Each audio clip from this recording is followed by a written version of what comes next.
میں سب سے پہلے اپنی قوم کے سامنے جو بات رکھنا چاہتا ہوں کہ کیوں ضرورت پڑی اس کی.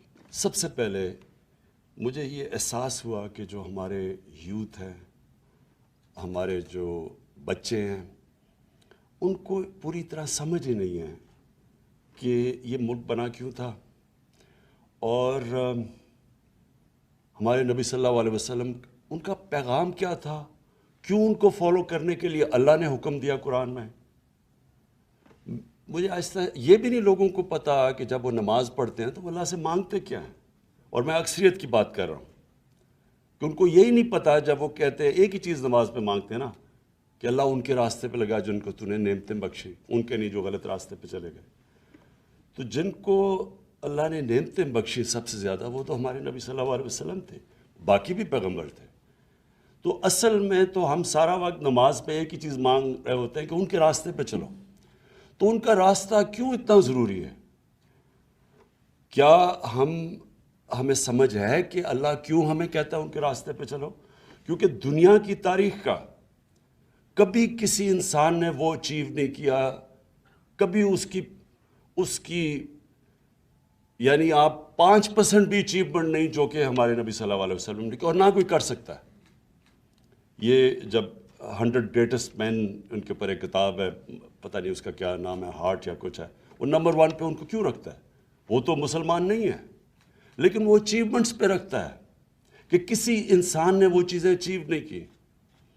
تو اللہ ہمیں کیوں کہتا ہے کہ ان کے راستے پہ چلو؟ ہماری بہتری کے لیے. جب وہ کہتا ہے کہ وہ 2 راستے آپ کے سامنے، ایک اللہ کی وہ راستے جس پہ اللہ نے نعمتیں بخشی ہیں، تو وہ جو راستہ ہے وہ آسان راستہ نہیں ہے، کیونکہ نبی صلی اللہ علیہ وسلم کا آسان راستہ نہیں تھا، لیکن وہ انسان کی عظمت کا راستہ تھا. تو ہمیں مجھے احساس ہونا شروع ہوا بہت پہلے، پولیٹکس میں آنے سے بھی پہلے، کہ مجھے یہ احساس ہونا شروع ہوا کہ ہمیں کسی کو، میں نے جب کم از کم میں جب اسکول میں تھا تو میں نے جب پڑھا تو مجھے کبھی یہ چیزیں نہیں کسی نے بتائیں. مجھے میری دینیات اور اسلامیات کی کلاس کے اندر مجھے کبھی یہ نہیں بتایا گیا کہ کیوں میں نبی صلی اللہ علیہ وسلم کے راستے پہ چلوں. پھر مجھے یہ بھی نہیں بتایا گیا کہ وہ ریاست مدینہ، وہ کیا اس کے کیا پرنسپلز تھے کہ ایک دم وہ لوگ جن کی حیثیت ہی کوئی نہیں تھی، دیکھتے دیکھتے 2 سپر پاورز ان کے سامنے گرتی ہیں اور دنیا کی امامت کرنا شروع کر دیتے ہیں. وہ کون سے پرنسپلز تھے؟ ہمیں تو سارا وقت جو بتایا گیا تھا کہ دیکھیں جی اگر آپ نے آگے بڑھنا ہے تو وہ برطانیہ، اور میں جب اسکول میں تھا تو نئی ہمیں آزادی ملی تھی، تو ہماری بھی ذہنی غلامی تھی کہ ان کے راستے پہ چلو. وہ دیکھو وہ جو انگریز ہے، جو ان کا سسٹم ہے، جو ویسٹ منسٹر ڈیموکریسی ہے، اس کے راستے پہ چلو اگر اوپر جانا ہے. ہمیں پڑھایا کچھ جاتا تھا، لیکن اصل میں ہمیں یہ کہا جاتا تھا کہ اصل میں انسان اوپر جا ہی نہیں سکتا جب تک ان کے راستے پہ نہ چلو جنہوں نے آپ کے اوپر حکومت کی تھی. اور یہ سب سے بڑا مسئلہ ہے کہ ہمارے میں ایک ڈسکنیکٹ ہے.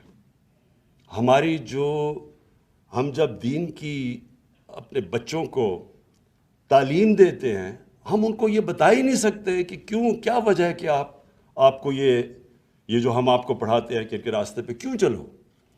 تو دیکھیں، میں کوئی اسلامک اسکالر نہیں ہوں، میرے تو اپنی زندگی سے سارے تجربہ ہوا ہے مجھے. میں تو اسلام کی طرف، دین کی طرف، اسلام تو خیر ہم پیدا ہی اسلام میں ہوئے تھے، لیکن دین کی طرف سے تو میں اپنی زندگی کے تجربے سے آیا ہوں. اور وہ کیسے؟